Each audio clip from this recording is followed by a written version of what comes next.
I just don't think sometimes music's taken seriously enough still. I do think the current academic system in the schools is really dated. I do. It's so heavy on maths and English and science, and really the things that the one thing that all humans have in common, I would say, is music. Like, or because not everyone even likes sport, but every single human listens to music or appreciates an artist or has their own favorite band, and I feel like it's always been pushed to the sideline a little bit as like an extra option. And I think English and maths don't really help much with mental health issues. They don't really help with I don't know, with concentration, with all these things that music does help with. And I think it's a real shame that the system still is very heavy on those kind of three subjects. Hi, and welcome to the There's Another Way podcast with me, Adam Halverson. And me, Pete Dolby. And you've come to the place where each episode we'll be shining a light on authentic people who have chosen an alternative path to their new normal to find another way. Hi there. Hope your day's going well and you're excited about the week ahead. Today, we've got the privilege of hosting Marc Danecker, founder of MD Music Lab, a drum and music tuition company that was set up in 2013. This story is one that really resonates with the spirit of There's Another Way.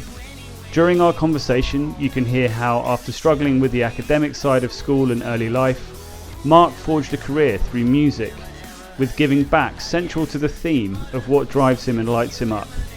We cover how Marc hit several speed bumps on his journey, but also how special people and inspirations in his life gave him strength, opportunity, and ultimately led him to playing the O2, going on US tours, and supporting some of the largest bands around.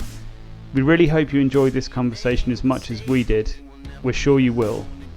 One thing to note, as we recorded this remotely through Zoom and without our usual equipment, due to schoolboy errors on my part, my audio in particular is a little bit sketchy. As we enjoyed the conversation so much, we decided to crack on and stick with it rather than re-record. We hope you enjoy it, even though it sounds like I'm sat in a bath. There's another way.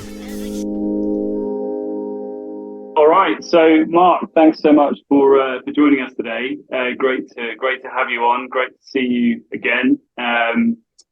How's it going? Where are you dialing in from? So yeah, I'm good, thanks. Thanks for having me on. I'm currently at my old studio premises in Amersham, just off Woodside Road. Brilliant, yeah. Somewhere I've been quite a few times with my daughter. So look, it's great to have you on, and like we were just chatting about before we started recording. Obviously we've known each other through mutual friends, but obviously my daughter's been a student of yours, and she's about to start up again, which is really exciting.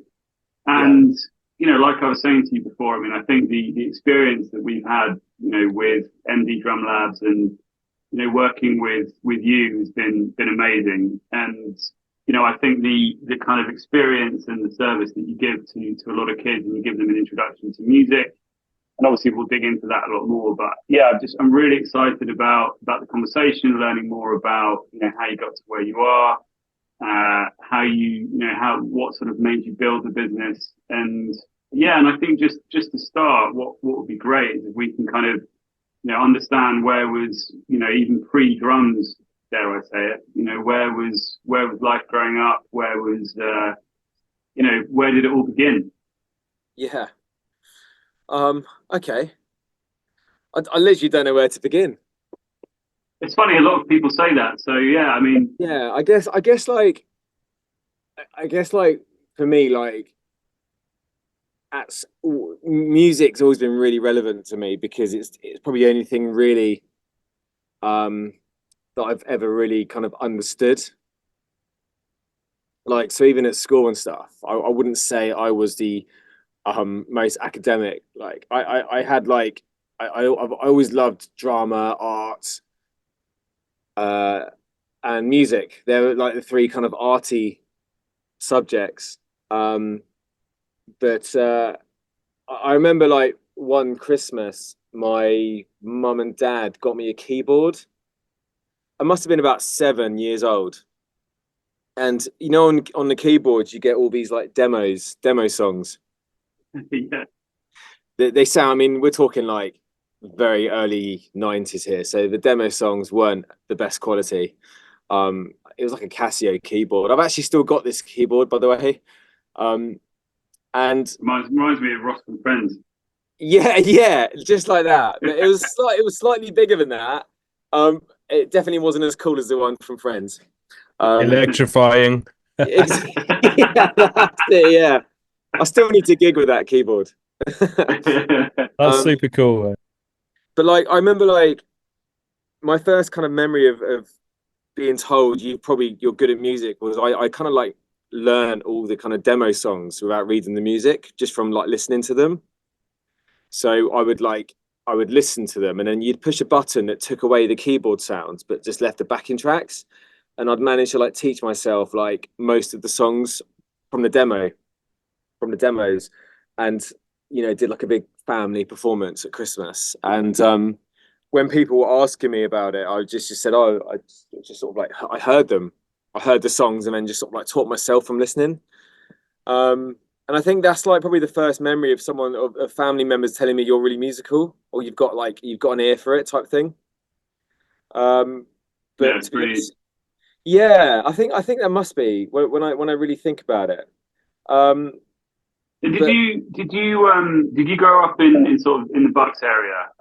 Did you sort of grow up around Amersham, Chesham, and that sort of area? Or was it... I grew up in Chesham. But then like I got into the Chesham marching band.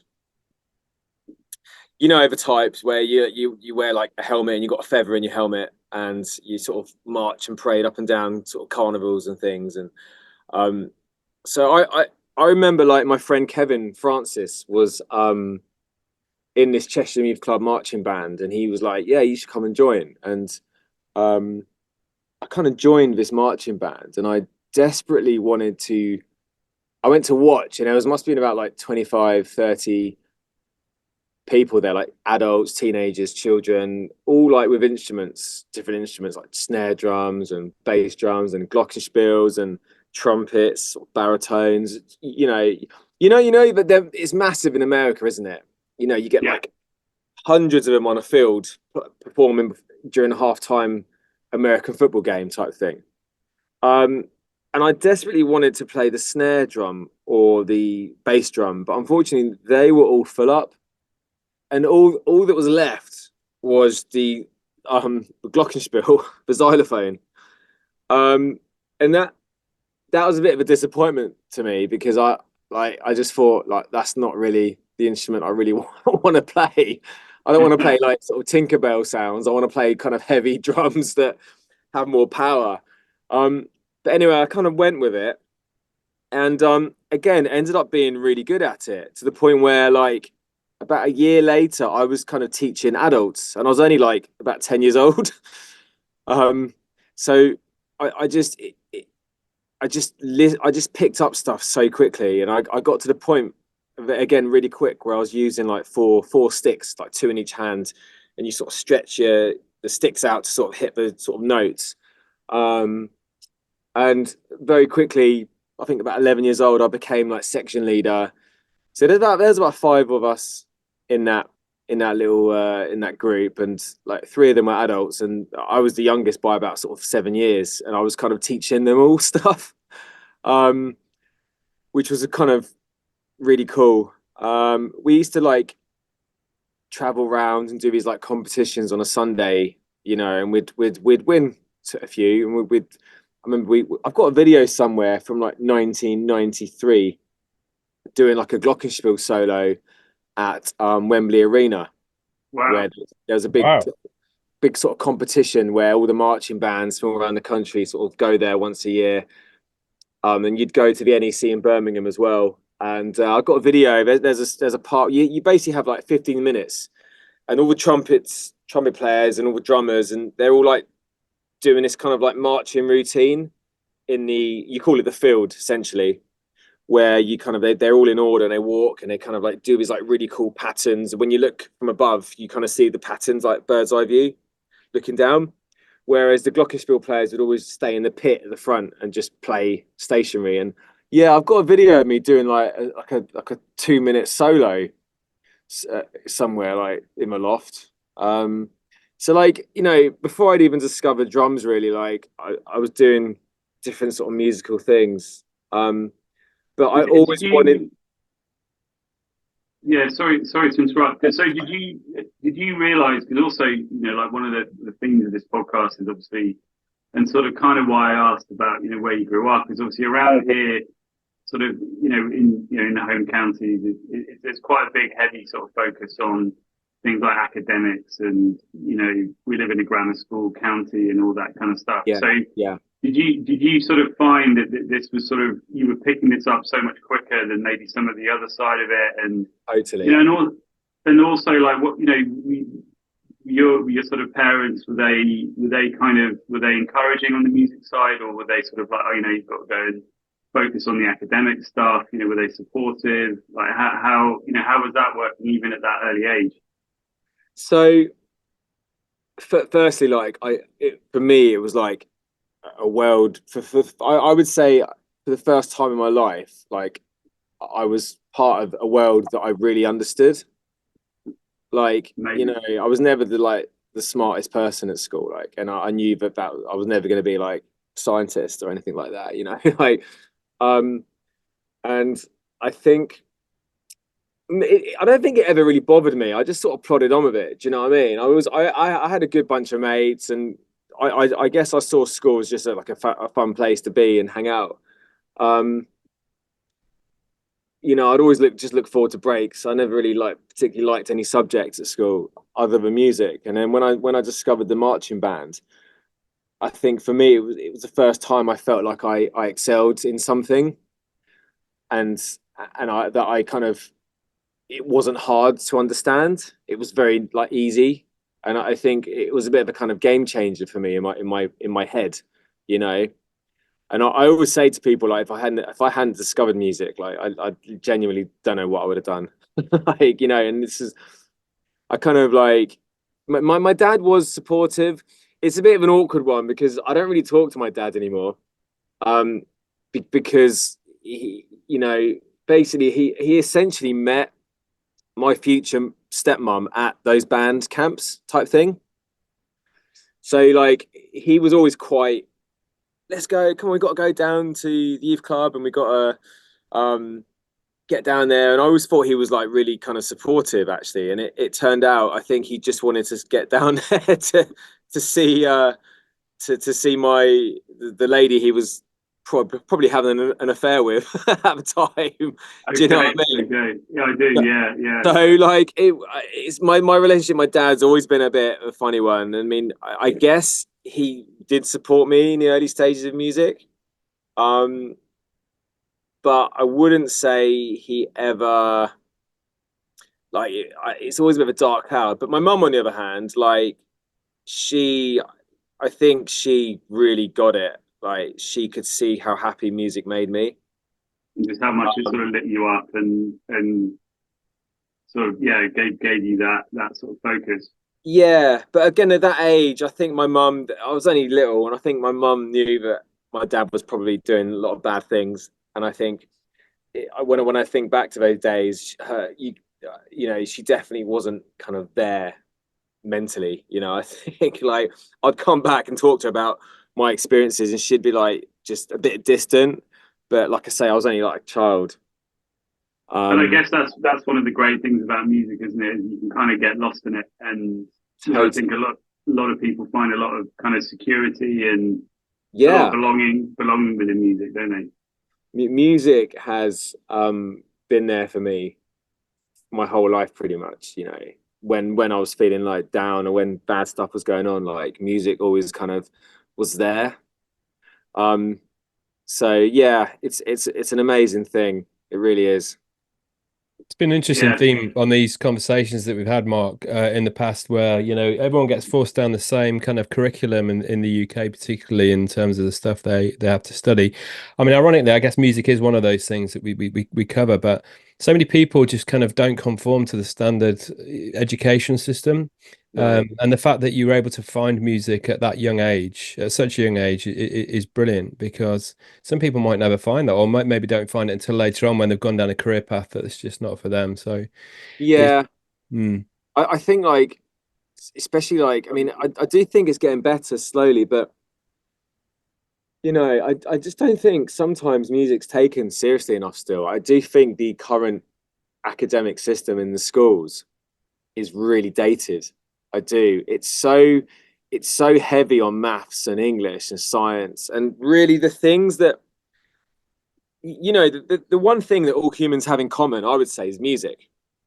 Like, or because not everyone even likes sport, but every single human listens to music or appreciates an artist or has their own favorite band, and and I feel like it's always been pushed to the sideline a little bit as like an extra option. And I think English and maths don't really help much with mental health issues. They don't really help um with I don't know, with concentration, with all these things that music does help with. And I think it's a real shame that the system still is very heavy on those kind of three subjects, and it's still kind of not as pushy with music. Because I read somewhere the other day that even like offices in London, a lot of these offices are kind of building these like soundproof rooms and putting a drum kit in, so their staff can just go in and like thrash out for like 10 minutes and like reset if they're having a bad day. And I think to myself, if these big sort of corporate companies are putting those types of things in their offices, they obviously appreciate the benefit of music and what it can do to the soul and to the head. Then I think schools need to sort of really take note more. You it's know, really it, interesting, isn't it? I it just is. wonder. Yeah. I read somewhere that as kids, as children, we're all very creative, and then in time, that kind of creativity kind of burns out a little bit, and it's about prolonging the creativity. Do you think it's a similar thing with music? If we're all introduced to it earlier on, then there've been, because some people say, "Well, I'm not musical," and I never understood people that don't really get music. I mean, I just don't understand that, because music's the soundtrack of your life, isn't it? But do you think more people could be musical if they kind of were involved at an earlier stage? I definitely think so. Yeah, I do. I think I've got a prime example actually. One of my students, I won't mention his name, but he goes to a school in Tring, and he's going into year 6 now in September. And basically, this student of mine, I've taught him since he was 4 years old. And when he was 4, like no other teacher would take him because they said he was too young. But I sort of took a punt and was like, "Look, bring him over to my flat."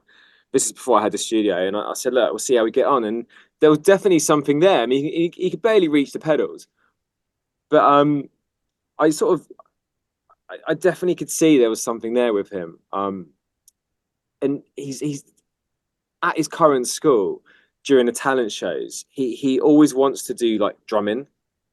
He's like, by the way, he's nearly finished his grade 7 now. Wow. And he's year 5. So he's a phenomenal drummer and a musician. And the school, like, his mom and dad told me he came home really upset the other day because when he said he wanted to do drums for the talent show at school, his teacher turned around and said to him, "Do you not want to just do something different for once, Reese?" Oh, I just said his name. Yes, but yeah. Do you not want to do something different for once? You know, and apparently he was really upset by that because he's kind of like found his skill, he's found his talent, and not even his teacher is sort of taking it seriously. And I don't know, it Yeah. just broke my heart a little bit. No, it's really symbolic, isn't it, of the kind of bullshit system I think we've all got to put up with.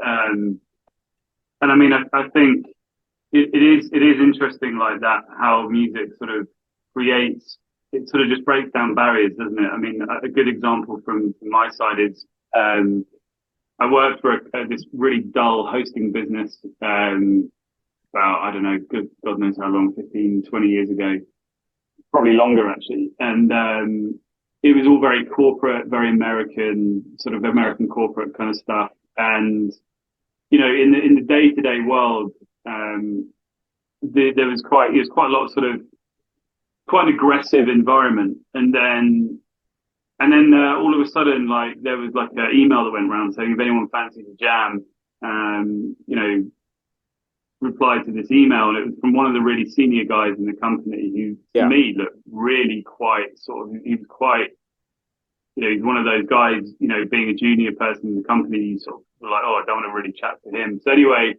long story short, we ended up like having, you know, basically every lunchtime just having a jam.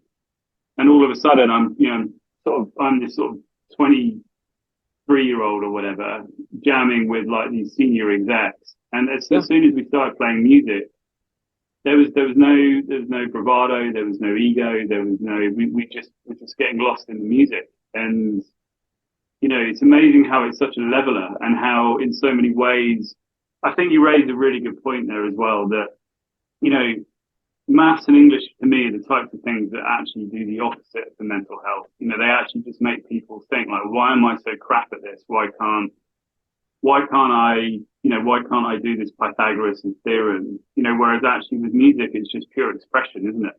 Totally. And also, like, who cares, like, about like that stuff? Do you know what I mean? Like, I don't get it. And this is what I really don't understand. Like, you kind of drilled into your head at a young age that you need to be good at maths, English, and science to get far in life, or to get a job that pays well. And, you know, I get it. That's not necessarily untrue, but also, like, you know, if you're not a natural with numbers, and if you don't care about science, and if you've got bad handwriting skills, or you kind of, you struggle with writing in general, like, or you know, whatever it is, like, you're almost made to feel like there's no other option. And I've had it with so many students of mine that have discovered drumming, and now, you know, it's totally changed their perspective and outlook. It's given them confidence actually to pursue a career within music. And it's a beautiful thing to see. It is, you know, because that's how I felt. We were talking before we started recording as well, weren't we, about a very good friend of ours whose son actually comes to your music school, and it's been almost life-changing for him. You know, he's found something that he really resonates with. He's really, really, you know, super passionate about, and you know, he's really good at it. And to see him throw himself into that, so, like as mentioned, has almost been life-changing for him. So it's amazing. Yeah, oh, that's incredible to hear. It's incredible to hear. That makes me really happy. So you were in the marching band, which, I mean, again, it sounds to me as well like you almost created a bit of a family within that, you know. And I guess like a lot of kids at 10, 11, 12, I suppose a lot of them might have sports fixtures or whatever it might be. But this sort of, you know, it sounds like it really became quite a big focus. And obviously what that obviously started to do was get you more into music. And yeah, so what happened from there? So basically, as you know, these things tend to sort of when they unveil themselves. Like when I left Brushwood Middle School to start Chesham Park, which is now called Chiltern Academy, suddenly the whole band thing became really uncool. And again, I actually feel sorry for my younger self, because I felt like I was part of this incredible family of older people and teenagers, and we were a family. We would travel around the country together playing music, you know, marching bands and competitions. And then as soon as you start secondary school, and I'm sure like most students and adults can like agree that, you know, something changes, because it's, you know, you were just touching on like when you're younger, you've got like imagination, and you're just running around the playground and you're playing games, you know. And then as soon as you get to secondary school, all that running around on the playground screaming and having fun and playing games just stops, like almost like a switch, you know, because suddenly you've got like kids that are older than you that almost look down on you. And then suddenly things that you thought were cool become uncool because you don't want to be bullied by the older kids. So the marching band thing almost immediately became really uncool. And I never forget, it was the first summer of my first school year at secondary school. And I'd done this 4 years previously, and it was never an issue, where we marched through the town on Cheshire Carnival Day playing music, like marching band music. And because again I was in the glockenspiel and the xylophone group, we would be at the front leading. And I never forget walking through the town with my uniform on, with the feather in the helmet, and feeling so embarrassed, and kind of feeling a bit like a music geek, and I know it sounds like really silly to say, but it almost like a switch. I just didn't want to be part of it anymore. I was like, I don't want to do this anymore because That's totally understandable. It's not cool. It's not cool anymore, and I mean, to be fair, those types of things did start to fade out at the late 90s, early noughties. It still goes on now, but it definitely wasn't as big as it used to be. But luckily for me, when I started secondary school, there was an option to have drum kit lessons. Now it's probably worth me telling you that I did at Brushwood, I did cello for 4 years, and I was totally useless at it. Like to the point where I was forced into doing like school concerts, and I had to sit at the back because I didn't know what I was doing. I just mimed. I just pretended to play the cello. And I was in a group with my cello lessons at Brushwood Middle School. I was in a group of like 4 of us, and I don't know if we've ever spoke about it, Adam, but like I purposely don't offer group lessons with drumming, like ever, because of how it made me feel at Brushwood. Because I was out of a group of 4 of us, I was the student that was like I picked up stuff the worst at cello. So all the other kids had to kind of wait for me to catch up. And that kind of made me feel really rubbish. Like, and I felt like actually I wasn't good at cello. Now, if I was on if I had like a 1-to-1 lesson, then that teacher would have worked at my pace and my speed and would have been okay. But because it was like a group lesson, it kind of made me feel really rubbish about the fact I wasn't as good as the other 3 at cello. Which is another reason why when I joined the marching band, I excelled with the glockenspiel, and I just got that completely. Well, I mean, again, I'm probably jumping around a little bit here, but I mean, one of the things which I've really noticed about the experience you give to your students is it's kind of really, a lot of it is on their terms, as in it's I think it's a lot of it is about how does this kid feel comfortable? How do we build their confidence? And Yeah.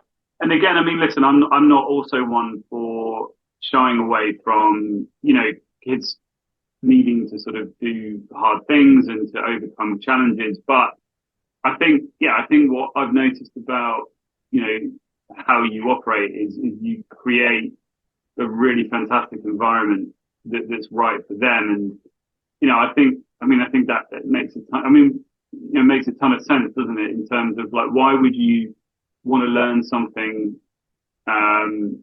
in a group environment when ultimately you're going to be focusing on more about keeping up with other people's progress rather than your own journey with that instrument? Totally. Yeah, that's exactly it, mate.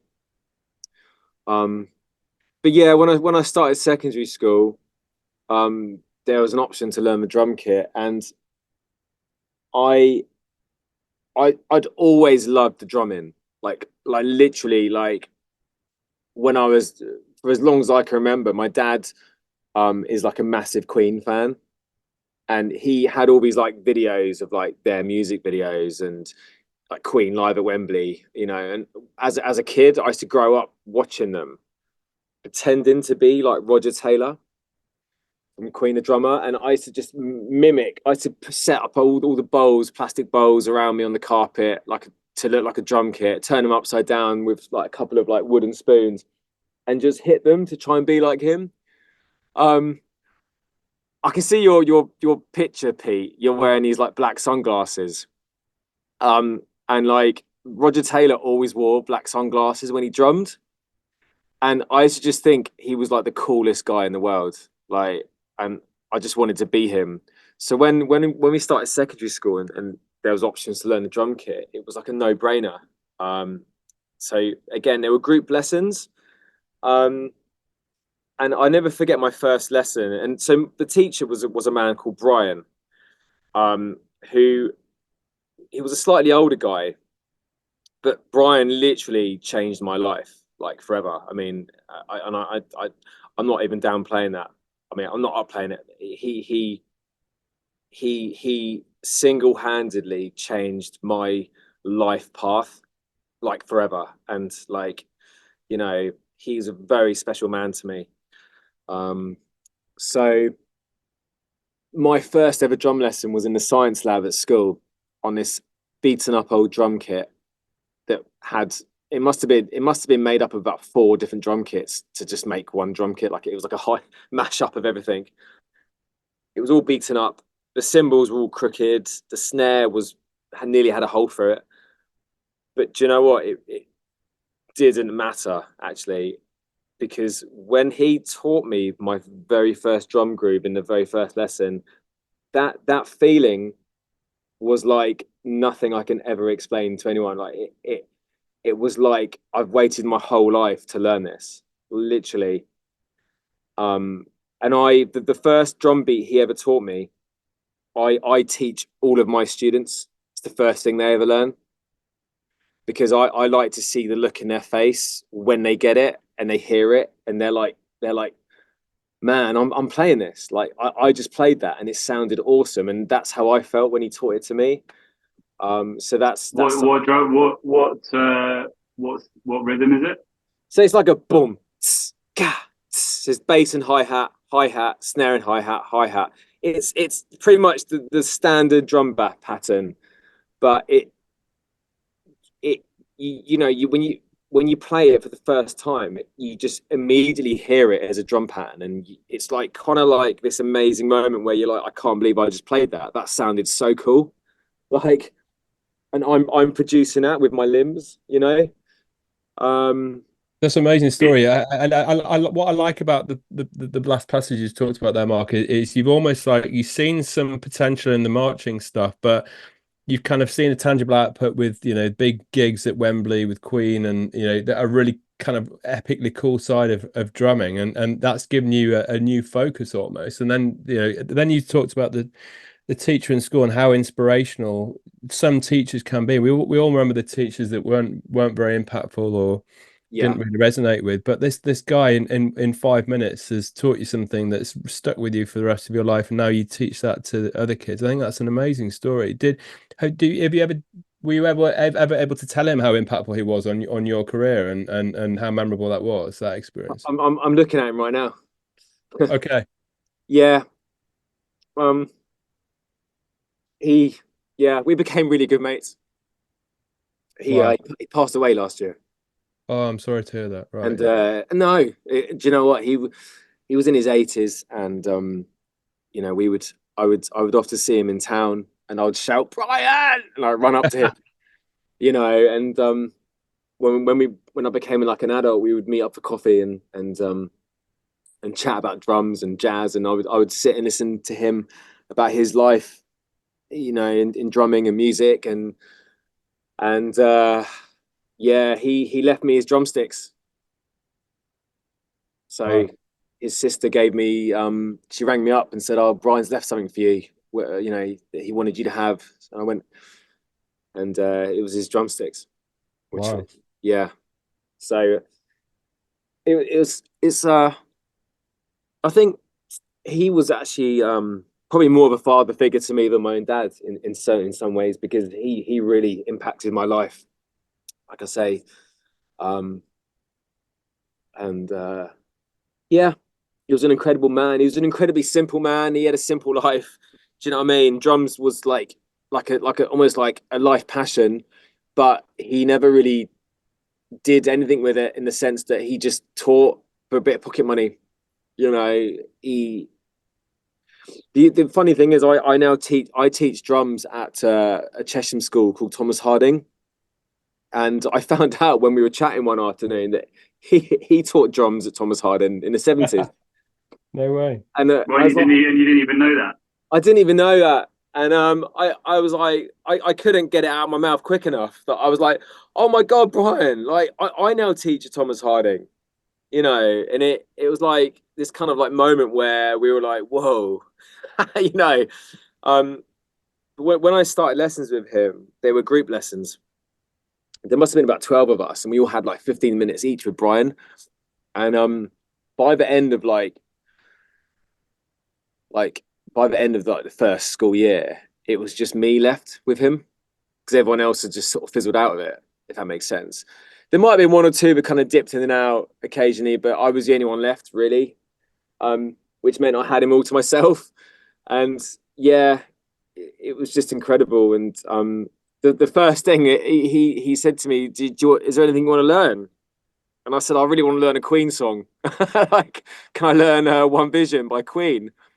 And so he kind of taught me the basics, and then I'd go home and I didn't have a drum kit. I would just mime it essentially. I'd like practice on my bed, you know, and I'd go back in and I'd show him what I'd learned, and he'd be like, did you learn that at home? And I'd be like, yeah. And he'd say like, but you don't have a drum kit. I'd be like, I know, I just learned it on my bed. Like, and he'd be like, I just don't understand. Like how you've got all you've got the bass drum pattern correct and everything. You've not got a drum kit. It's like, yeah, I would just sit at home. It's almost like that kind of like Karate Kid, Mr. Miyagi, like paint on, paint off, whatever it is, you know. I didn't physically need a drum kit to practice because I practice like on my knees and on the floor. Do you know what I mean? I just got so much from drumming, like, and I think I became addicted to how it made me feel. You know, just I don't know, seeing the patterns and seeing the coordination. I could just see it, and I didn't necessarily need a drum kit to be able to learn it. It was, I don't know. Well, I mean, obviously, as a drummer, well, I say as a drummer, as an ex-drummer, but anyone who's driven in a car with me will know that you don't need a drum kit to. I mean, I don't know if you find this, but I find that sort of drum loops and drum rhythm, whatever, it's always in my head. You know, it's like, I mean, the reason my parents bought me a drum kit was because I just wouldn't stop tapping in the car. Like I'd have. Yeah. You know, just constantly, and you naturally find different sounds and pitches with, you know, like the way that you strike different things, and you know, like I don't know, I'm sure you drummed on a steering wheel before, but you sort of naturally you find like where's the bass note, where's the snare, where's the hi-hat, you know what I mean? And in your head, it's like it does all make sense, and like you said, I mean, you know, because drums are not always the easiest thing to practice on because they're so loud, and obviously pre-electric kits. You know, it's not like you can just practice all day long, especially, you know, unless you live in some kind of like estate in the middle of the country. Yeah. So I do think it's a natural part of almost practicing drumming. I mean, I always feel the amount that I tap on things and drum around, I mean, it drives my wife and kids nuts. But like, yeah. I think it's your own natural way of practicing, isn't it? Totally. And it keeps all the muscles loose. And I mean, God, I used to get into trouble so much at school for tapping on tables. I'm almost certain that had I been at school now, like I'd have probably had an ADHD diagnosis because like I get told all the time by people, adults, parents, that I've probably I show symptoms of having it. You know, teachers used to purposely not let me sit next to windows because I'd be so distracted by stuff going on outside. Like even if a bird landing on a tree would distract me, you know. But all I could think about was get into the end of school so I can get into the music room and just play on that drum kit. You know, it became like that's what would get me through school every day, was just, I can't wait to just put, I've got this drum pattern in my head. I need to sort of relay it now onto a kit to see if it sounds as good as it does in my head, you know? Absolutely, yeah. Brian left. He retired after like the first school year, so I only had him for a year before he retired. But I didn't have drum kit at home until I think I got my first drum kit when I was 15. So I would literally just every day after school, I would just go get permission from the teachers to see if I can practice. And I would just go and just play on the old beaten up drum kit at school. Like sometimes with friends, sometimes on my own. I just had to go and play on that drum kit. And of course this is like pre like YouTube. So there was no really tutorials. There was no real kind of books. I couldn't read music. Um Everything I got taught was through my ears. So you know, I would just go and play and just accidentally stumble across stuff and then be like, "Well, that sounded great. I'm gonna try and work around that." And that's kind of what I did really. But yeah, every time I would see Brian in town, I would always have to let him know that I was still drumming and stuff. Um, but yeah, I think at the end of it, Brian was he was a really proud teacher. You know, he always used to speak like say such nice things about me when we'd meet up for coffee and about my rhythm and my timing and everything. You know, he actually came up to my studio here in Amersham when he rang me up to tell me he was he was ill. So I sort of said, look, do you want to come and see my studio, Brian? I'd love to. And I picked him up and I brought him here into my studio, and it was really funny because at the time one of my students, Yajat, he became a teacher here. So there was three of us in this room that I'm in now, and there was me, there was Brian, who was my teacher, and there was Yajat, and I was his teacher, and he's now also a drum teacher. So it's three generations of drum teachers in one room. And Brian wanted Yajat to play him something. So Yajat kind of got his grade 6 book and smashed out this sort of funk piece, and I managed to record it. I recorded Brian watching Yajat drumming, and it was such a like for me a really special moment, such a special moment. Like Amazing, yeah, amazing. Well, I'm really sorry he's not around, but I think what an amazing legacy, and I mean, it goes to show, doesn't it, how one one person can just make such a big difference yeah, in someone's life. And obviously, I guess in a way that sort of inspiration is now living through, I guess, what you're trying to do. yeah. That's it. And he taught me that you don't have to be horrible. You don't have to be like pushy with students. You don't have to like get angry with them, because I think what he taught me especially was that everyone learns at different speeds, and some people will pick stuff up quicker than others, which is normal, right? We all understand that, but a lot of teachers don't get that, you know, and can get very frustrated very quickly. Whereas I think I learned from him to be really patient and to be kind and to just get excited when the students do the smallest of achievements. It doesn't matter. Like that's a massive thing for them. Then you need to sort of show how big it is. So It's yeah, a bit, it's a bit like in Whiplash, isn't it? And exactly that. where obviously you could argue in a way his intention is right, but it's obviously the most extreme way of trying to get the best out of people. And if you put, I think I've always believed if you put kids into sort of like a fear state, you're not going to get the best out of them. No. And I've worked So with tutors like that who who I would say aren't natural at that particular job. I think they might be doing it for different reasons. Um, you know, you can't, you should never show anyone up in a group.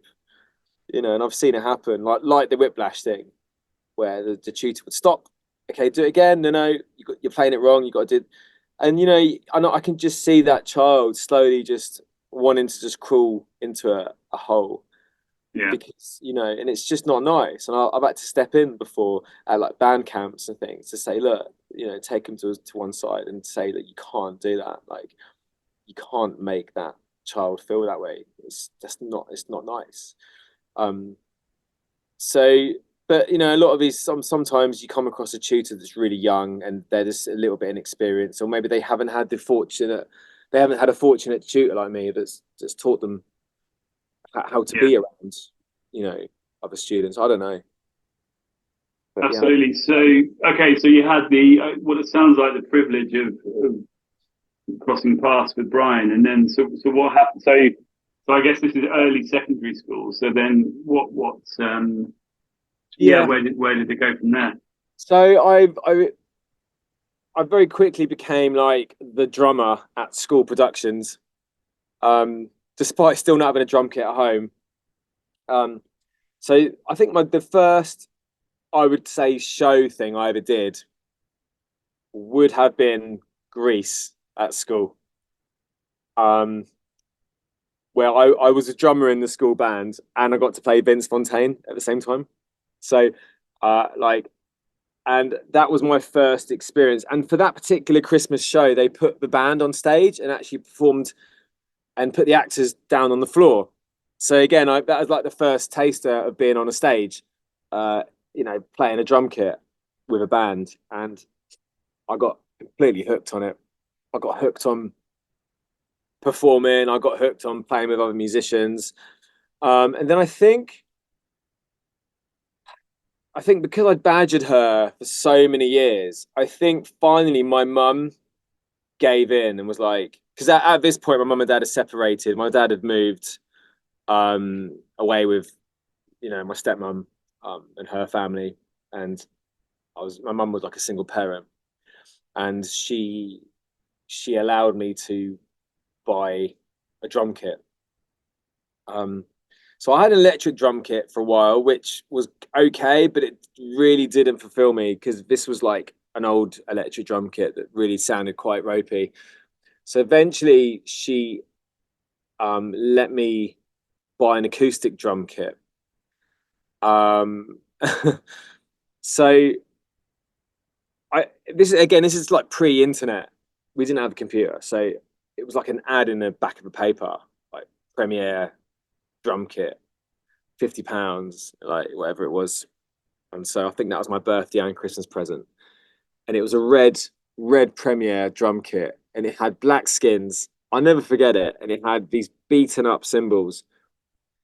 But I didn't care because it was my drum kit. And I remember getting it home, setting it up in my bedroom, and I felt like my bedroom was complete in a way, because I kind of had this corner of my bedroom that I'd always saved for a drum kit one day, and finally it was there, and it just looked so beautiful and perfect. And I mean, my mum was so good, like because as you know, Adam, like drum kits aren't quiet at all. They're like so noisy. They're really not, actually. They're really not, and it's actually like during lockdown when I got my acoustic kit back out. Yeah, like you realise how nuts it is, how loud they are. Everybody in that house and everybody who lives next to you is affected. Like, I think the entirety of my village, honestly. Yeah. I mean, yeah, I get it. I mean, we lived in a mid-terrace house, little house. And when I was like 15, again, I because you're young, you just don't care. You don't think about stuff like that. So I would literally get home from school at like 3:30 and just hammer the kit for like 2 hours. And 100%. I didn't even think about my neighbours. I didn't even go around and ask for them. I just did it. Like, until I didn't forget one day when I met my neighbours, and one of them said, "Oh, are you the guy with the drums?" And I was like, "Yeah, that's me." And I was like really proud, like, "Yeah, yeah." And she went, yeah, like. But even then, they didn't say to me, you "Can you stop playing?" But funny enough, actually, because I think I got my first kit around the same age, actually.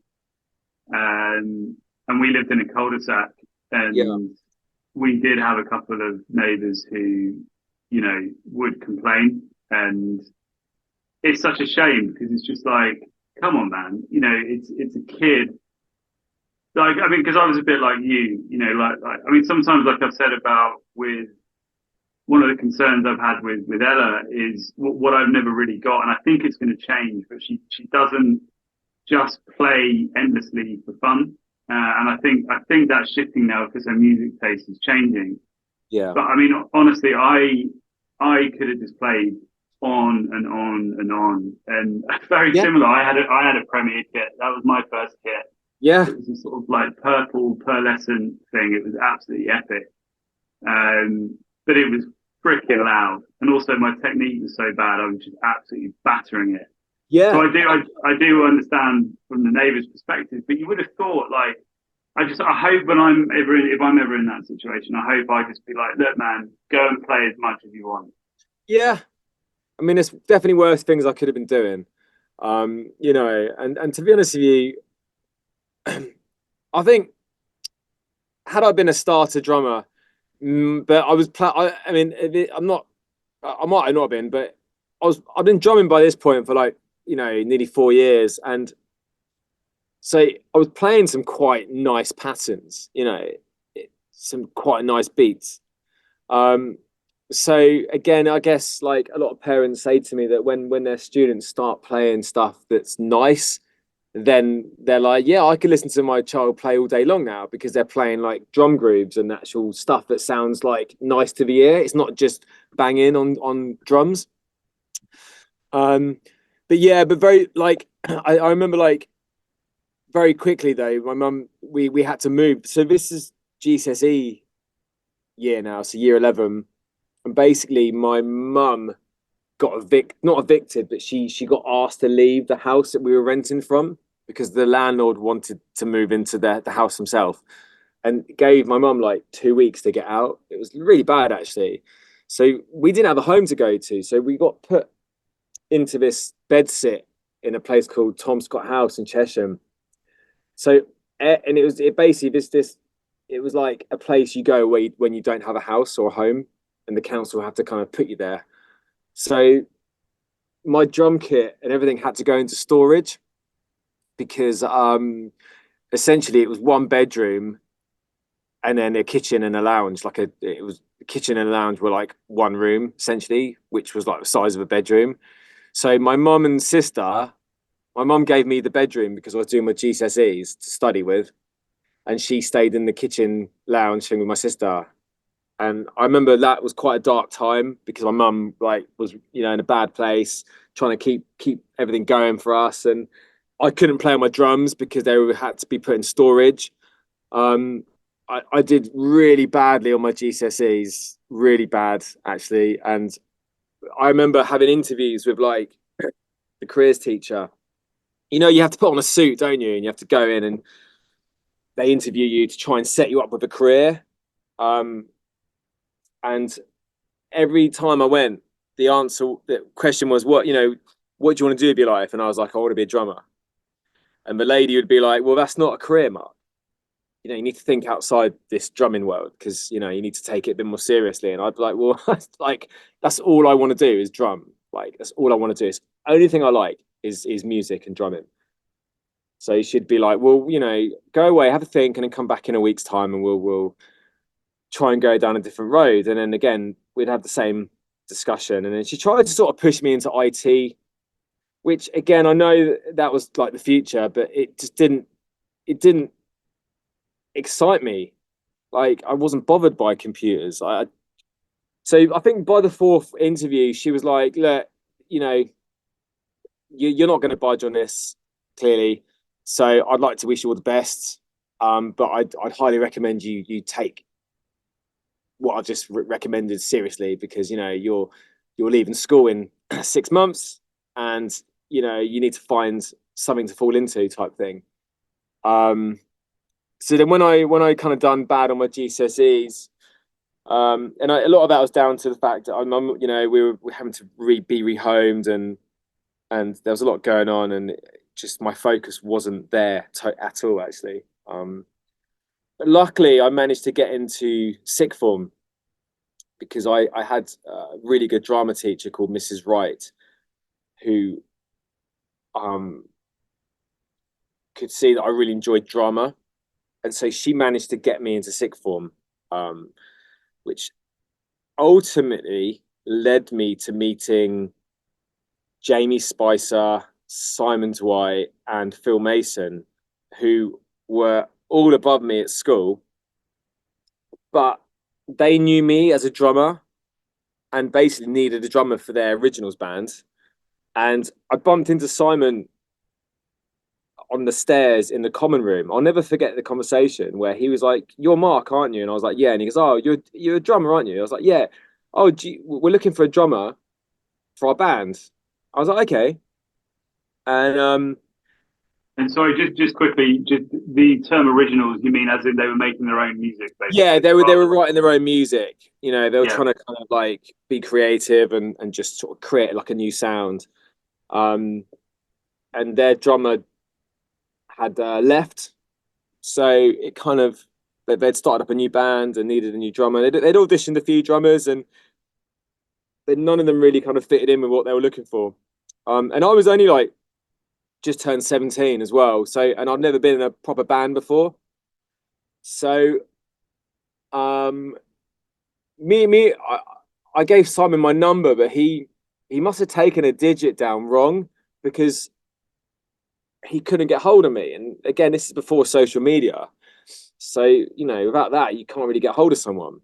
And then I was in Cheshire one afternoon, and I was walking out of Sainsbury's, and Jamie Spicer, who's now actually my best mate, um, ran up to me and was like, "Oh, hey, you Marc Danecker?" I was like, "Yeah." He goes, "Oh, yeah, it's like I'm Jamie. I'm in a band with Simon. You met him on the stairs in school a few weeks ago. I think he must have took a number down wrong because we can't get we wanted to get hold of you for an audition and we couldn't. Can we exchange numbers now?" I was like, "Yeah." So we exchanged numbers. Again, that was just by chance that I was happened to be there when he was there, and we had a jamming session at Elm Tree School in Chesham because I think Jamie's mum worked there at the time. And then I was in the band, got in, and that again was another massive life changing moment for me because I was in the park. We were called Fat Stanley at the start, and then we became the Park Race. And you know, I was in the band from 17 to about 26. And in that time, we managed to grow, write music. We went to America. We gigged in America.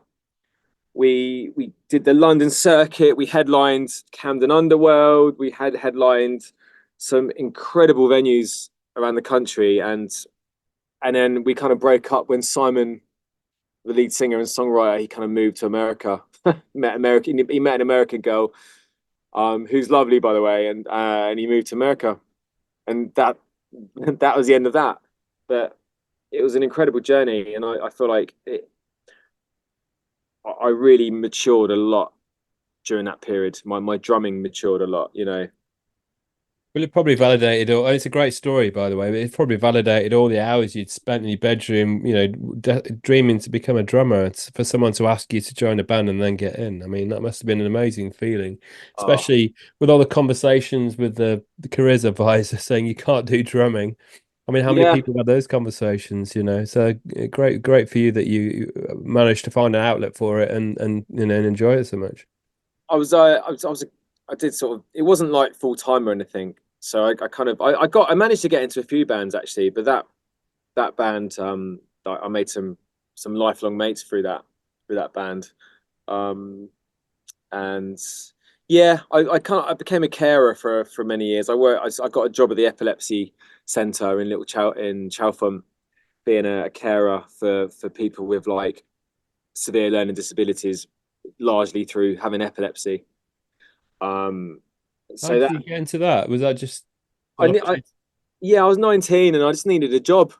I just needed a job, and I was obviously in this band, and but it wasn't really paying much, and you know it was just more for kind of like for my musical soul really. Um, and there was a job advertised as a kitchen porter at this place where you kind of delivered the food from the kitchens into these different houses that homed like residents with epilepsy, and so I did that, and then I this one particular house I really loved going to because the clients who lived there were quite young, and they were just fun, and they were really energetic, and then I ended up applying for a job in that particular house to work as a carer, and yeah, again I ended up working there for about 14 years on and off. As a carer, looking after the same clients, getting to know the parents. I ended up becoming like a team leader at one point, so in charge of like the floor, and Did you enjoy it? Did you enjoy the role? Did you find it rewarding? that was the most life-changing job, definitely, because I think it taught me that you can't take anything for granted. Actually, especially life. I saw a lot of quite sad things happen. A lot of some of the clients sadly passed away because they had epilepsy. And when you're a part of that world at such a young age, it makes you realize actually like that you're very lucky, that you don't have this thing. Mm. But some of these clients were like the happiest people on the planet. Do you know what I mean? And they had nothing really. They just had each other in that house, and it was a real eye opener for me. It really made me appreciate everything I had. A great experience, yeah. Um, but yeah, And then so after the band, I mean, yeah, that's a lovely story. I mean, again, a continued theme on these conversations is people that have gone kind of like focused on themselves for years and then gone through this transition where they then focus on other people and just find that so rewarding. So the fact that you were kind of thrust into that at quite an early age, really, when a lot of other people that age would be out just focusing on themselves, really interesting. yeah, We've got the world of social media and some of the stuff that this generation consumes on TV and YouTube, whatever, where it's all kind of self-absorbed stuff. yeah. It must have been a fantastic experience that not many other people were having at that age, I suppose. No, no. But what one thing I will say is when my mate Nathan, I remember being around his house once and him going, "Oh, look at this thing called YouTube." And I was like, "Oh, what's that then?" He goes, "Oh, I don't know. It's like a website where people just make videos and put them on there." And I was like, "Oh, that's a bit weird." Like, okay, let's type in drummer and let's see what happens. And that was the day where I realized I wasn't the greatest drummer in the world. So like I remember watching these videos of drummers from all over the world doing stuff that I'd never couldn't even comprehend. Because at that point, the only drummers I'd seen had been like videos of like Roger Taylor or John Bonham or like drummers from like music videos. I've never actually seen like just normal kind of drummers like myself just making videos of themselves. That wasn't a thing. So suddenly the whole world of music and drumming opened up to me. But one thing I will say about, because it has a lot of positives and negatives, but it actually made me up my game hugely. But another positive thing was in 2006, me and my mates went to Magaluf for a lad's holiday for a week. And, normally when you go away on holiday with your mates, there's like one or two songs that end up becoming the soundtrack of your holiday. You end up hearing it loads, and it ends up kind of taking you back to that moment. And you're like, oh yeah, that was a soundtrack of that holiday. So for us, it was Let Loose, Crazy for You. Because my mate had it on his iPods, and I don't know if you remember that song, but I do. It was so catchy, Mark. I hear it now. It comes on the radio every now and again, yeah. and my family think I'm nuts, but it's just a real catchy song that sticks in It's your head such for a the great day. song, and it was the Yeah. track of the summer 1994. And it was at number two for like nearly 10 weeks, I think, and it was just picked at the post by like Wet, Wet, Wet, Love Is All Around. Which pipped a few things to the post, to be fair, that Yeah, I know. I time. mean, God, that Yeah. that song was at number one forever. So basically, we all made a video, Magaluf, of us singing to "Crazy for You." And Matt ended up putting it on YouTube. So when we came back, Matt, one of the guys from the holiday, managed to track down Richie Wormeling, who was the lead singer songwriter in Let Loose, and he actually sent him. He found him on Facebook, I think, or he might have even found him on MySpace. I don't know if you remember MySpace, but he sent him the video, and then Richie like wrote back to Matt and said, "Oh my god, that's amazing! Like, I can't believe you guys are still listening to that song. Like, I wrote that song in like 1989, blah blah blah. You know." Anyway, Matt managed to like print off the message that Richie had sent him, and then brought this printed bit of paper down to the pub that night and showed us all. And we literally couldn't believe that Richie from Let Loose had wrote to Matt. So that evening, I think we all went back home and we all like tried to find him on like Facebook or MySpace. And I found him, and my mate Jamie, who I was in the band with, found him, and we kind of became like, we requested like friendship with him online. And at that time, my profile picture was a photo of me drumming, and Jamie's was a photo of him playing guitar. Anyway, he wrote to both of us and asked whether we were like, you know, musicians and blah blah, and then ended up meeting him in London to discuss potentially starting a band up. So fast forward like, you know, 6 months, we were having a rehearsal with Richie in London. He wanted to start a new band up, and we ended up being in the band with him. Like, it was incredible. I was a drummer, Jamie was guitarist, and we got a couple of other members involved, and we were called Feet Gazer, and that was going really well. And then about a couple of years, so we did a few good gigs, and then Richie sort of said to us one day, he goes, do you know what? I think we're gonna have to do Let Loose stuff because the fans like keep asking for it. So I think we're gonna have to just be called Let Loose. And then so like, this was like a bit of a surreal moment for me, because I remember Let Loose when I was little, watching him on like Saturday morning TV. To suddenly making this video Magaloo, to then fast forwarding to like now I'm now the drummer in this kind of reformed Let Loose, and we're gigging around as Let Loose, and I'm playing the songs that I bought as a kid, like on tape, with the singer song. Honestly, life is just crazy. And we ended up doing like these like Butlins 90s reloaded weekends, you know, adult weekends, and we did this and that. And then Richie sort of called me up one day and said, look, like, and I knew it was coming, where Lee was probably going to sort of get back in to it, and I would like be asked to leave. But it wasn't done so brutal. Like, you know, I totally got it. And so basically I ended up stepping back after like 5 years of doing it with Richie. And Lee then rejoined as the drummer, because he had a big fan base as well, Lee. But then they kind of broke up because Lee and Richie, I don't think particularly got on. And then like about 2 years ago, Lee got in touch with me and was like, I've just seen you're looking for a drum teacher. Like, would you consider me? And I was like, God, yeah. So we met up, me and Lee, for a coffee, and then now Lee sort of teaches drums with me at Music Lab.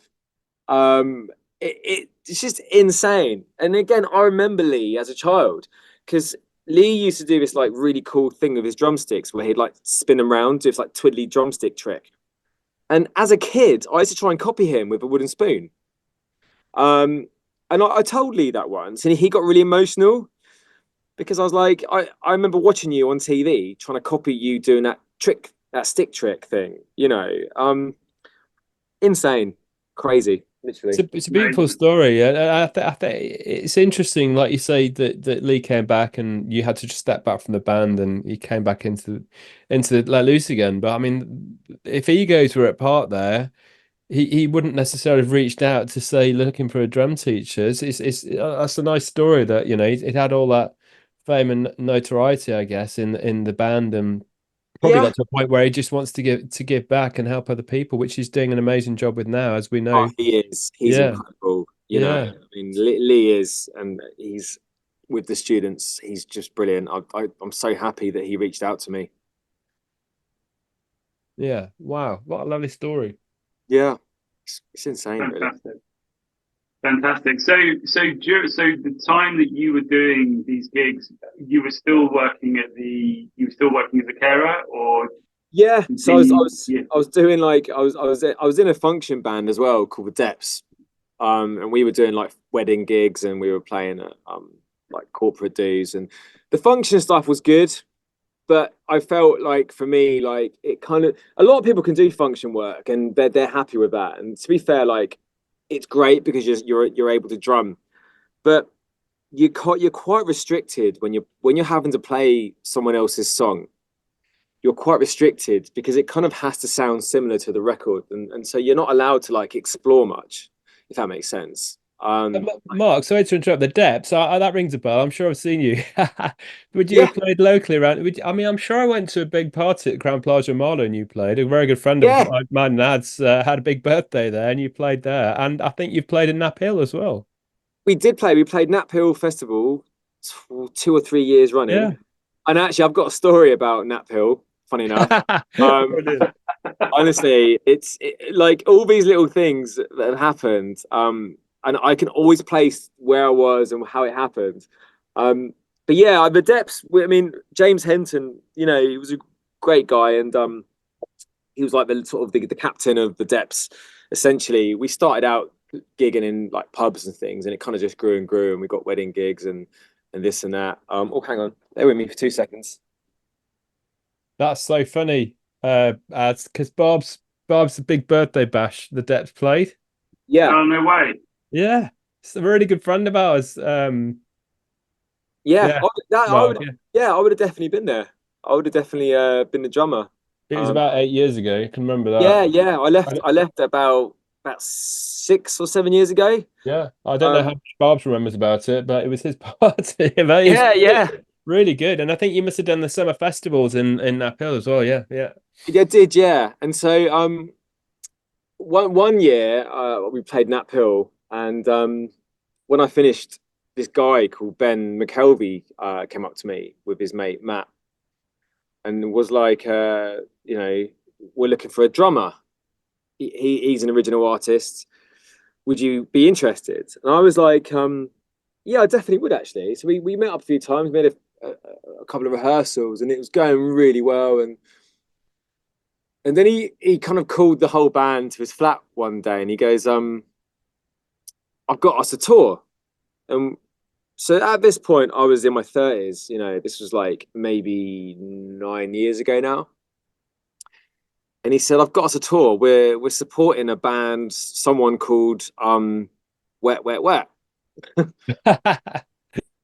And I was like, because Ben, the other guys were like 10 years younger than me. And I was like, sorry, Wet Wet Wet. Ben was like, yeah, I think they were like a band in the 90s or something. And I was like, no, sorry, Ben, they weren't just a band. Like they were massive. I said, I've got us tickets. Me and Rachel, my wife. I said, we're going to see them in Brighton. I've got tickets. And he goes, whoa, you're now we're now supporting them. And it was an arena tour. So it was all the arenas all around the country, like the O2, Birmingham, Marine, Liverpool. So we were supporting them. But how So did he get that gig? That gig? Because that's huge. I mean, like you say, I mean, it's a long time ago, but they were I massive. I have a feeling, and I'm pretty sure that Ben's dad, who was his manager, I think they bought onto that tour. So you can do a thing where you buy onto a tour. If you've got the money, you can like pay the artist or the management to be a support act, and you get like you get the coverage and you get like the publicity of it. Or, Right. but it's kind of wrong in a way because it means again only the kind of like people with money can afford to sort of be there. But I mean, to me, I didn't care. Like I didn't care how we got on that tour. Well, no, not at all. I got to play the O2, so it was um And that's it was because you were parents in Nap Hill. because I played at Nat Hill, yeah, with the Depths. There we go. Wow. Nat Hill, center of the world, center of the Yeah, music 100%, universe. Yeah. 100%. We got But to we got tour. After that, we got the Overtones support tour, and then we got Mike and the Mechanics Jesus. support tour. Yeah, But isn't that funny how you just, one day to the next, you don't know what's around the corner. And because you played a gig, someone came up to you, happened to be there, who's looking for Yeah, something at that time, and the stars aligned. I mean, that's crazy it's for you. crazy. And yeah, excuse the pun. I love it. Yeah. But in between all of that, I was I was in like 3 bands, and I was sort of still doing care work. And then on top of that, I started up teaching a little bit. Um, because people would often ask me at gigs, do you teach? And I'd be like, well, I'm not really, but I can give you a lesson if you want. Um, and so that's kind of really where the teaching world begun. I would I would drive to someone's house and give them a lesson, and I was making quite good money compared to definitely compared to the care home. Um, and it was just like a little income for me, a bit of cash in hand, I guess, just to keep me going, keep me afloat. But then it became, somebody would recommend me to another friend, or and then I'd end up going to that house. And so then suddenly I was sort of, I would dedicate a couple of evenings a week where I'd be driving to so for instance, there's an army base, isn't there, in Nap Hill? There is, yeah. So I would I would do my care work job. Then I would drive to Nap Hill to teach this lady called Louise, who was living in the army base. So I would give her like an hour lesson, and then I would drive to let's say High Wycombe and give someone else a lesson at their house, and then I would go home. So it became very crazy. Excuse the pun again, but so something had to give. And I kind of when I came away from the Let Loose thing, and then I kind of came away from Ben McKelvey a little bit, because it just got a bit, I wouldn't say toxic, but we both had different lives. He came from this world, and I came from that world, and we were just very different people. And to be fair, I was very grateful for what to have gotten onto those tours, but sometimes I didn't necessarily agree with his the politics of the directions there where he was coming from. And so it just didn't work out. But the teaching was kind of getting bigger. So that's I remember Rachel saying to me one day, why don't you get all these clients you're teaching just to come here to the flat for lessons? Then you're not having to spend hours driving around. So that's kind of what I did. I kind of messaged everyone. I had about 9 clients at this point, 9, students. And I said, look, it's getting a bit chaotic driving around. Would everyone be happy coming here for a lesson? And everyone was really cool about it. And then Rachel, see, my wife, who wasn't my wife at the time, she was my girlfriend. She really, I think, could see the potential. And she was like, I think you need to stop talking about getting a website made and creating a logo and a name, and actually just do it. So I put something out on social saying can anyone build websites? And then my friend Joe Edwards at the time got in touch with me and said, I can build your website. And he built me this website. It was really mean. It was really 80s themed, and it had loads of quirky pictures on it. And we came up with the name Drum Lab. And that's literally the birth of my tuition business, because he designed the logo for me, which was like my initials MD, with 2 drumsticks going through them. And it was such a cool logo that he did for me. And he built me his website, and that's kind of when it kind of happened. And then it kind of just grew and grew, and the teaching grew, and before I knew it, I was teaching 9 students turned to 11 and 13, 14, 15. Then I managed to get my first school, which was Bourne End in High Wycombe. And then I kind of realized maybe at this point as well, I couldn't really read music yet. So I had to go back and learn to read music with this drummer in Cheshire called John Graham, who runs John, the drum school, really great guy. He taught me how to read music, and I think I said to him, like, you know, I think I want to go down this drum teaching road because I think there's something there. And he was like, brilliant, yeah, okay, we can sort of like, I can teach you how to read music very quickly, and you can just sort of like teach yourself after that, and that's what he did. Um, and then yeah, my friend Joe, sadly, actually, the guy that initially designed my logo and put my website, he actually took his own life, and it was a bit of a, one of my rooms is named after him, because again, he was another real relevant figure in my life that he built me this strong logo, and he did the name that I kept, and I wanted his memory to be alive and not be forgotten because he was a big part of it at the start. And so one of my rooms at my studio is called the Joe Edwards room, which people always go, "Who's Joe Edwards?" I'm like, "Oh, he's one of my mates," and they're like, "Oh, was he a musician?" I'm like, "No." It's really awkward to sort of talk about it to people. Yeah, but he was obviously a massive. Don't expect me to tell them that, Yeah, but he was obviously a big catalyst. But then, when me and Rachel bought our first house, when I was teaching from our flat very quickly became everybody's flat. So our lounge became a waiting room for parents, if that makes sense. And so I needed to find a studio. So I found this place in Cheshire, this barn that I turned into a studio.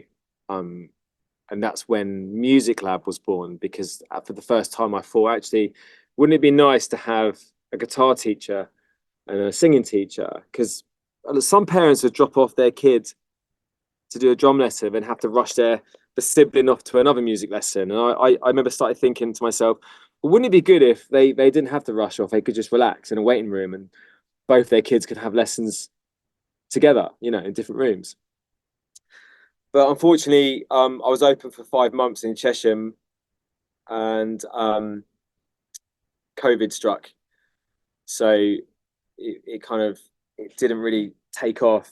But I needed to get out of that studio in Chesham because the landlord was a bit dodgy. So I found this place in Amersham that I'm at now, and built through lockdown the studio where I'm at. And again, I opened for a week, and then we went into another 5-month lockdown. But then once I was able to open, within 3.5 years, I went from myself just being here to having 13 or 14 tutors teaching different instruments. And I think now there's about 300 students that have lessons in and out of schools or at the studio with Music Lab, which is incredible. But yeah, what an amazing story. And it sounds like you've had some type thing. You've had some tough times. I'm going to stop talking now. Are you still there? Oh, can you hear me? Can you hear us okay? I'm so sorry, guys. I just realised my drum kit switched off. And when my drum kit switched off, my speaker switched off. So I'm so sorry if I interrupted you. Oh, no problem. No. We suddenly thought we had audio issues. No, it's fine. We can cut this bit out anyway, Mark. But no, that's a wonderful story, and it sounds like you've had times where you've had to be resilient as well. Like you say, I mean, it can't have been easy throwing yourself with the encouragement of your girlfriend, wife, to start this business, and then COVID hitting must have asked yourself some questions around that time about whether it was the right thing to do or not. But the fact that you then started up again, had another lockdown, and you've kept going in where you are today with the amount of students and teachers that you've got. And, like we say, we know full well how at least one of the students gets so much out of it. And I'm sure everyone else is as well. It's an amazing story. Sorry to hear about your friend as well. That's desperately sad. Yeah, really sad. The question I had is, obviously you've had a really varied career, the caring and the drumming. It's clearly, it shines through as an absolute passion of yours, and it's amazing that you've been able to do that and carry it on all this time. And you talked about the high of kind of being on the stage in the early days of the Grease musical, and obviously, fortunate enough to do all those local gigs and then support Wet, Wet, Wet and all that kind of stuff. Well, how how does it compare the feeling you get by teaching others and seeing them come through and getting a real kick out of drumming versus your own kick of being on stage? Is it something that's completely different, or how do they compare those two experiences?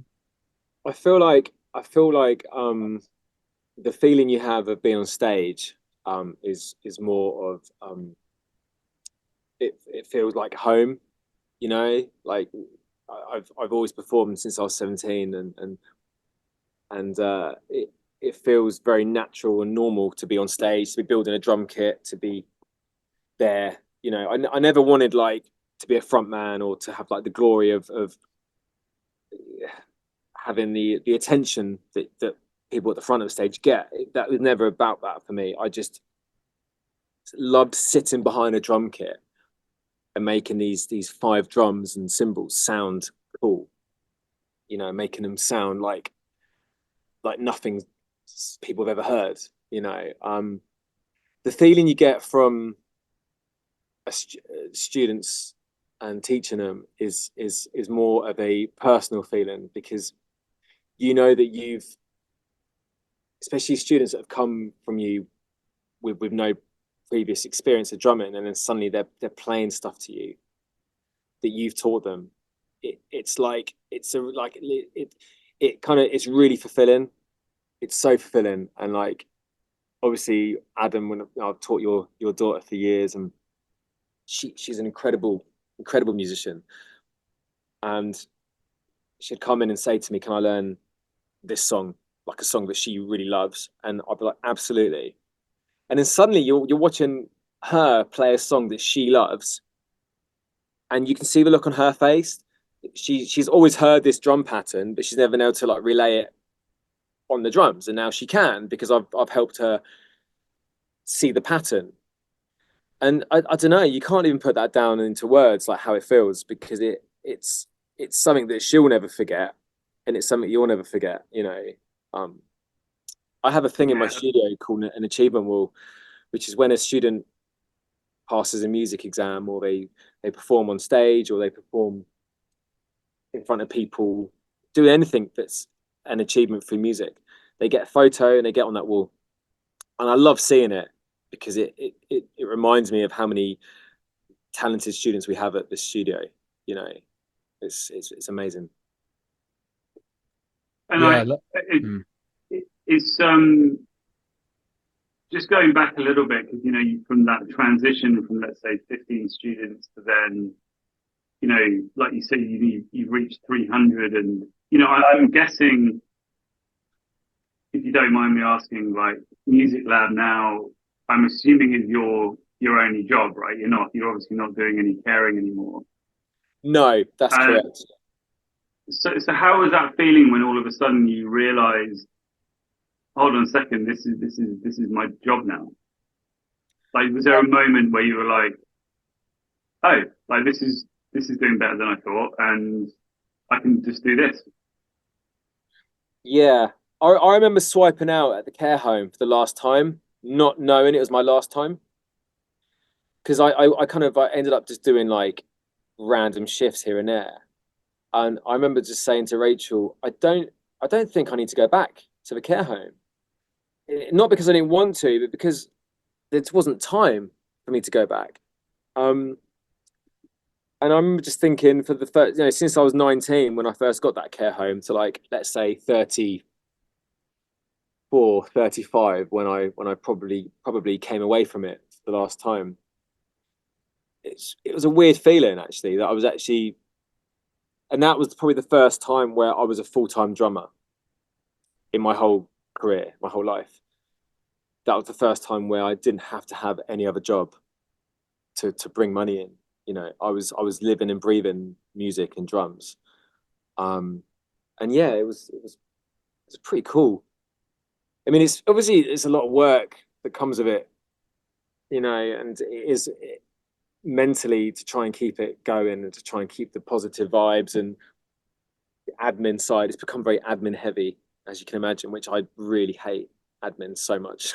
Like, I just want to ultimately teach and play drums, like, but you can't have it your way all the time. Like, you have to, there has to be some elements that you don't like to it, I guess. Yeah, I hear you on that.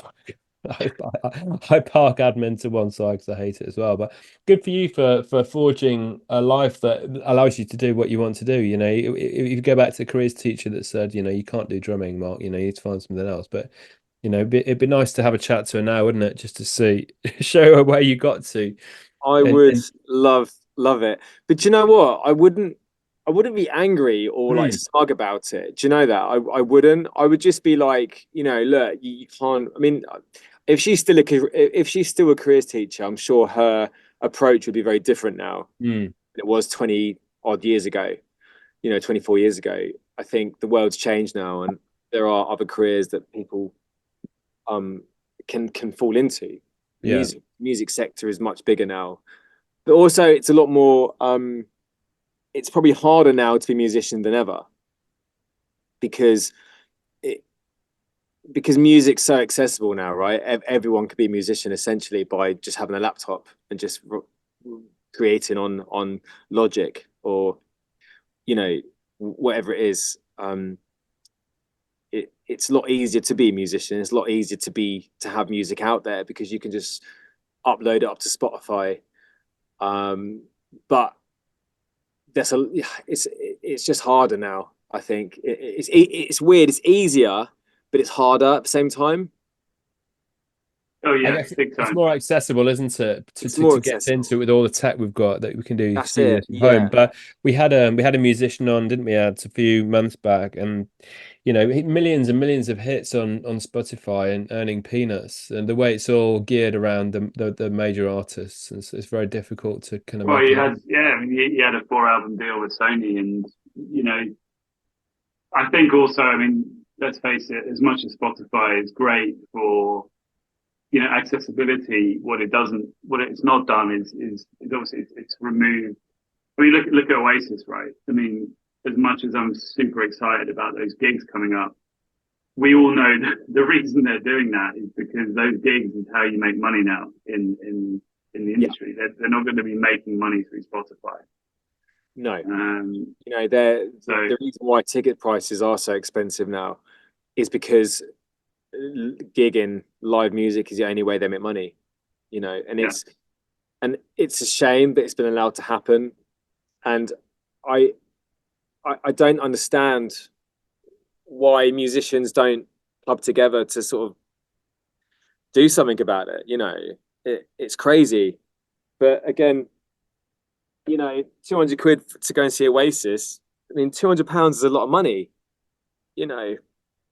But, you know, at the end of the day, it will still sell out because people were willing to pay it because they want to see Oasis. You know, it shouldn't be that way, really.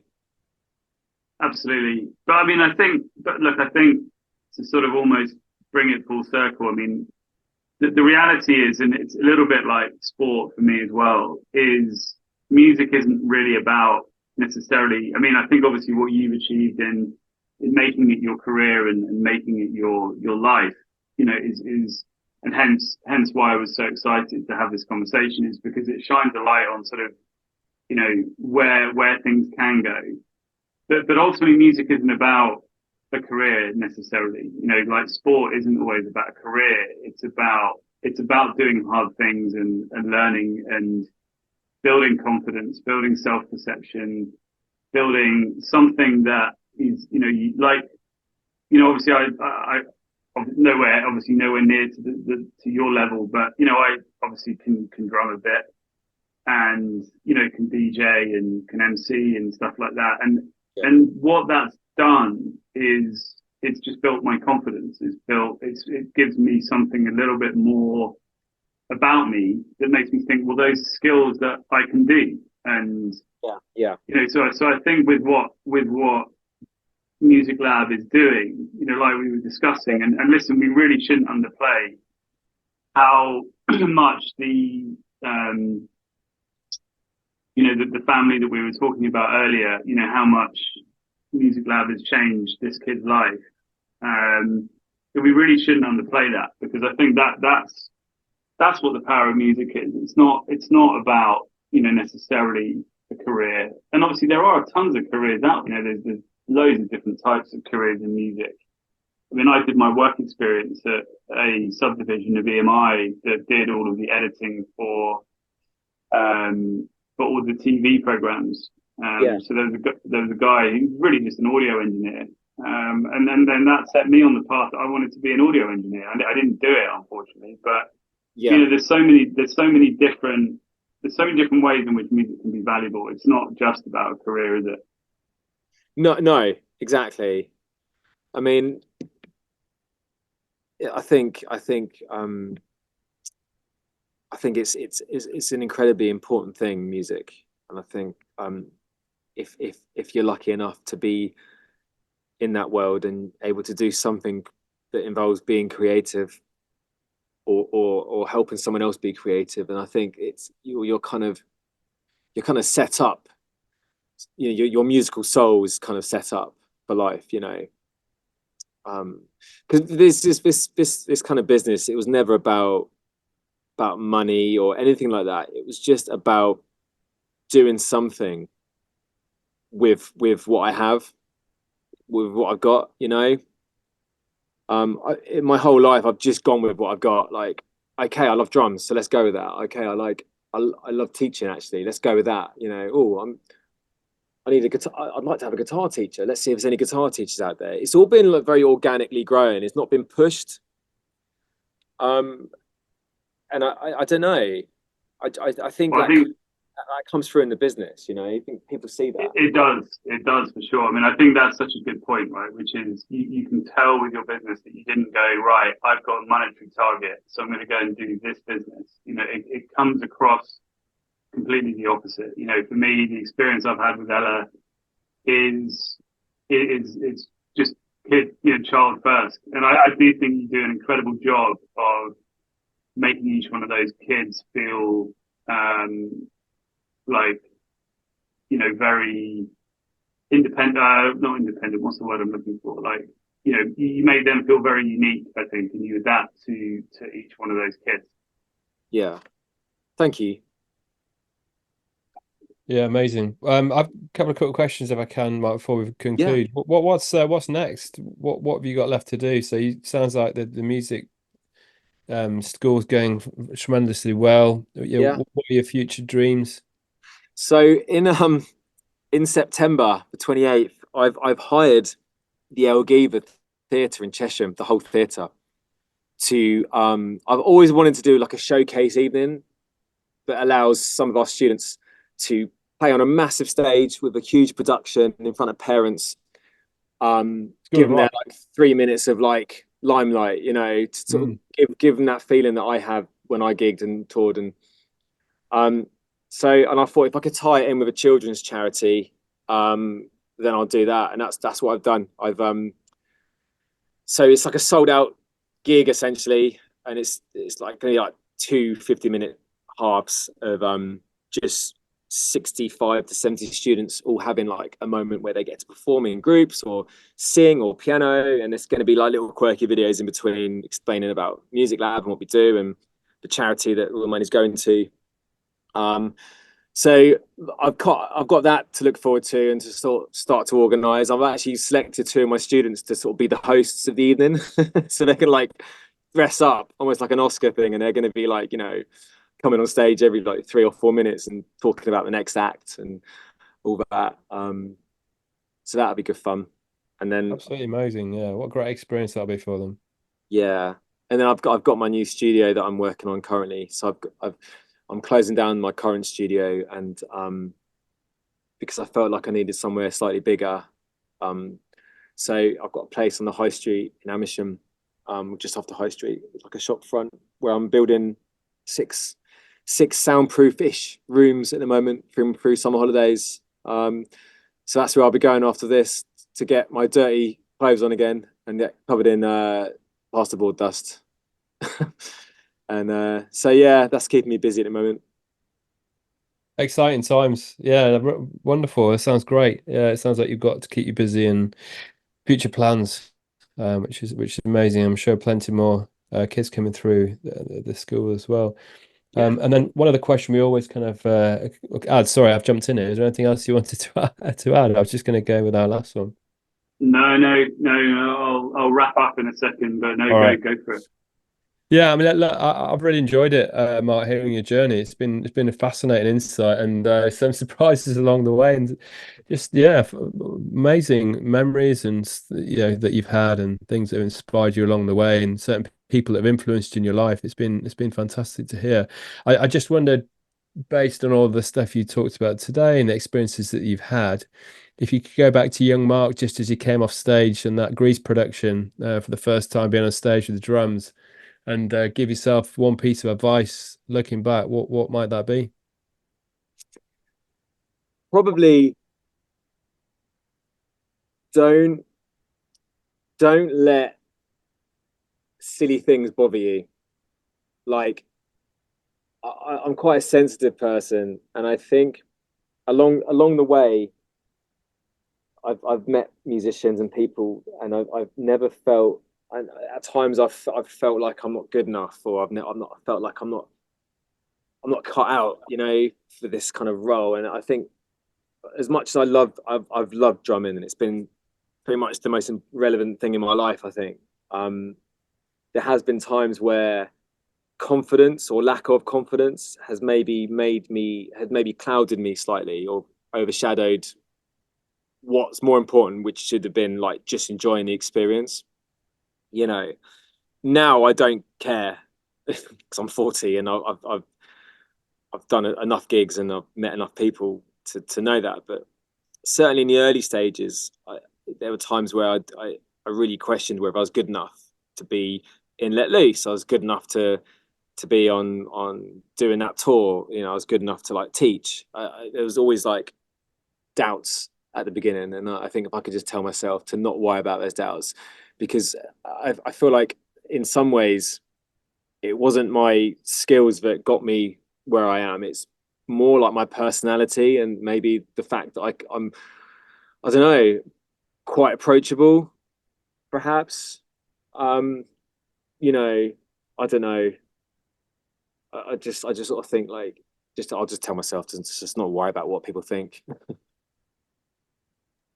I think that's a great answer, and something I can definitely resonate with as well. But you are right. I mean, you are a really approachable guy, and I think also, but without maybe that sensitivity and without you being who you naturally are, if you don't mind me saying, I'm not sure you'd have the business that you do have. So I think as much as I think we could all go back and tell ourselves to stop having imposter syndrome and just enjoy the ride. I mean, I feel exactly the same about a lot of the gigs that I played. I was just so nervous because I was worried about fucking up or kind of, was I even good enough to be on that stage? Yeah. And actually, it does take away the experience. But I think now for me, what that you being that way inclined has meant you built what you built and you provide the service to the kids that you are. So as much as I think it is a great point, I still think that actually, from my experience of being a customer or being an Ella being, let's say, a client, I do think without that side of your character, I'm not sure you'd have what you have today, because it definitely what comes across is a huge amount of empathy and an ethos and a vibe. And I'm sure some days it's not easy to maintain, because I actually remember being there once and it was roasting hot. And I remember you were sweating buckets. But I really felt for you, because it was just like, oh man, you got to do this all day. But again, you still kind of were putting, not putting it on a front, but you were still putting on that kind of like, right, individual attention, making every kid feel special. So I think as much as it may have meant a slightly more, let's say, arduous route to get to where you got to, e.g. being sensitive, I still think that those elements about you make, what you're doing so special. Thanks, mate. That means a lot. Yeah, well, I hope you don't mind me saying it, but I think what you built is really epic, and I feel really happy that I can't remember if it was me actually that introduced our friends in the village to music labs, but I think again I just feel really proud that if I had anything to do with it, even if I didn't, but it's just that's had such an impact on on some friends of ours and their kid, and it's just epic, mate. What you're doing. Thank you, mate. Thank you so much. Awesome. Well, I think that's it. That's it from my side, Pete. I don't know if you've got anything else. No, just thanks again, Mark. It's been great to meet you and hear your story, and yeah, it's really inspiring. And I think a lot of people get a lot out of this, especially people that maybe have a slightly different passion to the stuff they learn at school, and pursuing that, and giving it an outlet like that has for you. It's been amazing to hear. So yeah, it's been a great journey, and really enjoyed hearing it. Thanks for being so open and honest about your story. Thank you for having me, guys. Take care. Great to meet you, Mark. Thank you. Let's never ever go to sleep again. Wait, I think I'm starting to fade again. I don't want the end. Call up your friend, but I